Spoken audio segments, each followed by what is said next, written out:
உங்களுடைய ஃபிட்னஸ் வந்து ரொம்ப இம்ப்ரூவ் ஆயிருக்கு. Thank அவர் you, வந்து sir. சொல்லும்போதும் சொன்னாரு, ரொம்ப டிசிப்ளின்டா வந்து ஒர்க் அவுட் பண்ணீங்கன்னு. டிப்ஸ் ஷேர் பண்ணுவீங்களா ப்ளீஸ்? வெயிட் லாஸுக்கு, ஃபிட்னஸுக்கு என்னென்ன பண்ணீங்க அப்படிங்கிறத பத்தி கொஞ்சம் டீட்டெயிலா சொல்லுங்களேன். சார் ஆக்சுவலாக ஒர்க் அவுட் பண்ணேன் சார்.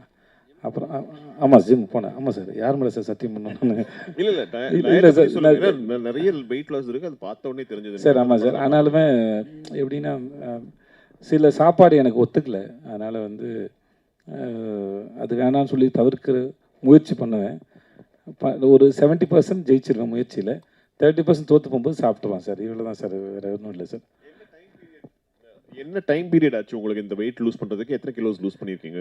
ஏன்னா அதெல்லாம் செக் பண்ண மாட்டேன் சார். ஏன்னா செக் பண்ண டிப்ரெஸ் பண்ணும் சார்.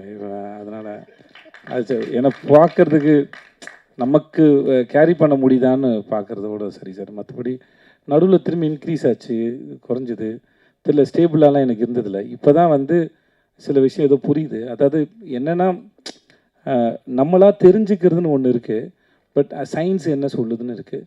ஸோ சயின்ஸ் என்ன சொல்லுதுன்னு கேட்டு தெரிஞ்சுக்கிட்டு சில விஷயங்களை பண்ணுறேன், அவ்வளோதான். அதாவது சயின்ஸ் என்ன சொல்லுதுன்னா, முதல்ல வந்து இதெல்லாம் தவிர்க்கலாம், பண்ணலாம் அப்படின்றது.